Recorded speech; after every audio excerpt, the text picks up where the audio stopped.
ಈಗಾಗಲೇ ಪ್ರಸ್ತಾಪ ಮಾಡಿದ್ದೀನಿ ನಾನು, ಸಾಲದ ರಾಮಯ್ಯ ಅಂತ ಹೇಳೋದು.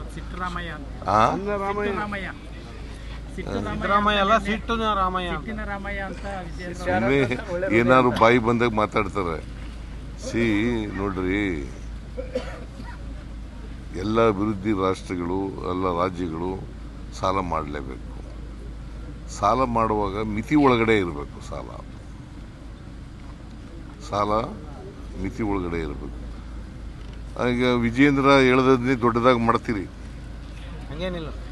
ಇವತ್ತು ನೋಡಿದ್ಯಾ ಪತ್ರಿಕೆಯಲ್ಲಿ? ಆಯ್ತಪ್ಪ, ವಿಜೇಂದ್ರ ಸರಿಯಾಯ್ಪ. ವಿಜೇಂದ್ರ ಹೇಳೋದು ಸುಳ್ಳು ಹೇಳ್ತಾರೆ. ಬಜೆಟ್ ಮೊನ್ನೆ ಆಯ್ತಲ್ಲ, ಏನ್ರಿ ಮಾಡ್ತಾ ಇದ್ರು ಅಲ್ಲಿ? ಬಜೆಟ್ ಚರ್ಚೆ ಆಯ್ತಲ್ರಿ ಅಲ್ಲಿ? ಅಸೆಂಬ್ಲಿನಲ್ಲಿ ಚರ್ಚೆ ಆಯ್ತಲ್ಲ, ಏನ್ ಮಾಡ್ತಾ ಇದ್ರು ಅವ್ರು? ಹಾಗಾದ್ರೆ ನಿದ್ದೆ ಮಾಡ್ತಾ ಇದ್ರ ಚರ್ಚೆ ಮಾಡದೇನೆ?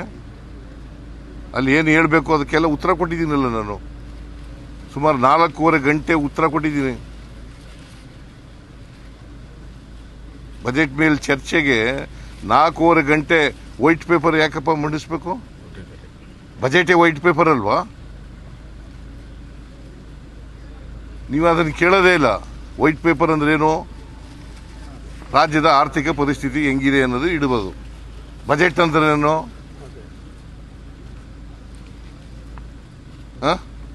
ಆಯ ವ್ಯಯ ಲೆಕ್ಕ ಇಡೋದು. ಸರಿ, ಬೊಮ್ಮಾಯಿ ಅವರು ಕೂಡ ನಿನ್ನೆ ನಿಮಗೆ ಸಾಲದ ದಾಖಲೆಗಳನ್ನ ಕೊಡಿ, 25% ಲೆಸ್ ದನ್ 25% ಇದೆ ಅಂತ ಹೇಳಿದ್ರಿ. 24.94 ಹೇಳಿದ್ರಿ ನೀವು. ಅದ್ರದ್ದು ದಾಖಲೆ ಕೊಡಿ ಅಂತ ಯಾರು? ಬೊಮ್ಮಾಯಿ ಅವರು. ದಾಖಲೆ ಬಜೆಟ್ ಅಸೆಂಬ್ಲಿನಲ್ಲೇ ಇಟ್ಟುವಲ್ಲಯ್ಯ. ನಾವು ಸಾಲ ಮಾಡಿದ್ದು, ಅವ್ರು ಸಾಲ ಮಾಡಿದ್ದು ಎರಡನ್ನು ಕಂಪ್ಯಾರಿಸನ್ ಕೊಡ್ಲಿ. ಹೌದು, ಕಂಪ್ಯಾರಿಸನ್ನೇ ಇಟ್ಟಿದ್ದು. ಬಜೆಟ್ ಅಸೆಂಬ್ಲಿನಲ್ಲಿ ಇಟ್ಟಿದ್ದೀನಿ. 5,30,000 ಕೋಟಿ ಅವರು ಸಾಲ ಮಾಡಿದ್ದದು. ಯಾವುದೋ ಒಂದು ವರ್ಷದ್ದು ಹೇಳ್ತಾರೆ. ಅವರು 4 ವರ್ಷ ಇದ್ರಲ್ಲಪ್ಪ. ಗ್ಯಾರಂಟಿ ಯೋಜನೆಗಳಿಗೆ ನಮ್ಮ ವಿರೋಧ ಇಲ್ಲ ಅಂತ ಇದ್ದಾರೆ ಈಗ ಸದಾನಂದ ಗೌಡರು. ಗ್ಯಾರಂಟಿ ಯೋಜನೆಗಳಿಗೆ ನಮ್ಮ ವಿರೋಧ ಇಲ್ಲ, ಅದ್ರ ಹೆಸರಲ್ಲಿ ನುಂಗ್ತಾ ಇದಾರೆ, ಹಣ ನುಂಗ್ತಾ ಇದಾರೆ ಅಂತ ಇದ್ದಾರೆ. ನೇರವಾಗಿ ಅವ್ರಿಗೆ ಲೆಕ್ಕಕ್ಕೆ ಅವ್ರ ಅಕೌಂಟ್ಗೆ ಹಾಕ್ಬಿಡ್ತೀವಲ್ಲ. ಲಂಚ ಎಲ್ಲಿ ನಡೀತದೆ? ವರ್ಗಾವಣೆ. ಈಗ ಗೃಹಲಕ್ಷ್ಮಿ ಯೋಜನೆ 2,000 ರೂಪಾಯಿ ಅವ್ರ ಅಕೌಂಟ್ಗೆ ಕೊಟ್ಬಿಡ್ತೀವಿ. ಲಂಚ ಹೆಂಗ್ ನಡೀತದೆ? 2 ತಿಂಗಳು ಕೊಟ್ಟಿಲ್ಲ ಅಂತ ಅದು ಕೊಟ್ಟಿಲ್ಲ, ಕೊಡ್ತೀವಿ. ಸರ್, ಈಗ ಅಭಿವೃದ್ಧಿ ಯೋಜನೆಗಳಿಗಾಗಿ ಏನು ಗುತ್ತಿಗೆದಾರರಿಗೆ ಬಹಳಷ್ಟು ದುಡ್ಡು 26,000 ಕೋಟಿ ಬಾಕಿ. ಅದಾಯ್ತು, 28,000 ಕೋಟಿ ಅವರು ಎಷ್ಟು ಬಿಟ್ಬಿಟ್ಟು ಹೋಗಿದ್ರು ಗೊತ್ತಾ? 29,000 ಕೋಟಿ ಅವ್ರು ಬಾಕಿ ಬಿಟ್ಬಿಟ್ಟು ಹೋಗಿದ್ದು. 29,000 ಕೋಟಿ, ಅದರಲ್ಲಿ 24,000 ಕೋಟಿ ತೀರಿಸಿದ್ದೀವಿ. ನೀವು ತಿಳ್ಕೊಳ್ಳಲ್ಲ, ಏನು ಕೇಳಲ್ಲ ಅವ್ರಿಗೆ. ಅವ್ರು ಹೇಳಿದ್ದೇ ಲೆಕ್ಕ ಅದು ನಿಮಗೆ. ಈಗ ನಾನು ಹೇಳ್ತಾ ಇರೋದು ಅಸೆಂಬ್ಲಿನಲ್ಲಿ ಉತ್ತರ ಕೊಟ್ಟಿರ್ತಕ್ಕಂಥದ್ದು. ಇಲ್ಲಿ ಬೇರೆ ಕಡೆ ಕೊಟ್ಟಿಲ್ಲ, ಅಸೆಂಬ್ಲಿನಲ್ಲಿ ಉತ್ತರ ಕೊಟ್ಟಿರೋದು. ಅವ್ರ ಎದುರುಗಡೆನೆ ವಿತ್ ಡಾಕ್ಯುಮೆಂಟ್ಸ್. ಸುಮ್ಮನೆ ಅವ್ರು ಏನೋ ಹೇಳ್ತಾರೆ, ನೀವು ಅದನ್ನೇ ಕೇಳ್ತೀವಿ. ಏನ್ ಮಾಡಕ್ಕಾಗತ್ತೆ? ನಾವು ಹೆಸರಲ್ಲಿ ಅನ್ಯಾಯ ಮಾಡಿದ್ದಾರೆ ಸಿದ್ದರಾಮಯ್ಯನವರು. ಅಹಿಂದ ಮತ ನಮಗೆ ಬರುತ್ತೆ ಅಂತ ಬಿಜೆಪಿ ಹೇಳ್ತಾ ಇದ್ದಾರೆ. ಯಾರು? ಬಿಜೆಪಿ ಅವರು. ನೀನು ಪ್ರಶ್ನವನ್ನ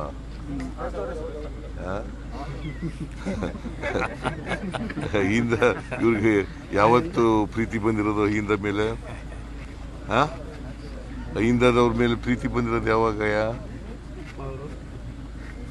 ಯಾವತ್ತಾರು ಹಿಂದದ ಬಗ್ಗೆ ಮಾತಾಡಿದಾರ ಇವರು? ಹಿಂದೂ ಅದು ಬಿಟ್ಟರೆ ಬೇರೆ ಏನಾದ್ರು ಹೇಳ್ತಾರ? ದೇರ್ ಆರ್ 2 ತತ್ವಗಳಿದ್ದಾವೆ. ಇದರಲ್ಲಿ ಆರ್ಥಿಕತೆಯಲ್ಲಿ 2 ತತ್ವಗಳಿದ್ದಾವೆ. ಒಂದು ಟ್ರಿಕಲ್ ಡೌನ್ ಆರ್ಥಿಕ ಥಿಯರಿ, ಇನ್ನೊಂದು universal basic income theory. 2 theory ಗೊತ್ತಾ ನಿಮಗೆ? Trickle down and universal basic theory. ಇವರು ಯಾವತ್ತೂ ಕೂಡ ಬಿ ಜೆ ಪಿಯವರು ಟ್ರಿಕಲ್ ಡೌನ್ ಆರ್ಥಿಕ ಥಿಯರಿ ಇದೆಯಲ್ಲ ಅದ್ರ ಪರ ಇರೋರು, ಅಂದರೆ ಶ್ರೀಮಂತರ ಪರ ಇರೋರು, ನಾವು ಬಡವ್ರ ಪರ ಇರೋರು. ಈಗ ಬಡವ್ರಿಗೆ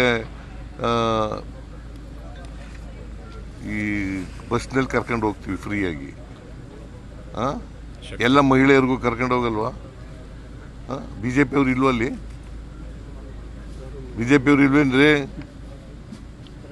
ಎಲ್ಲರೂ ಹೆಂಡತಿ ಎಲ್ಲರಿಗೂ ಕರ್ಕೊಂಡು ಹೋಗ್ತೀವಿ. ಎಲ್ರಿಗೂ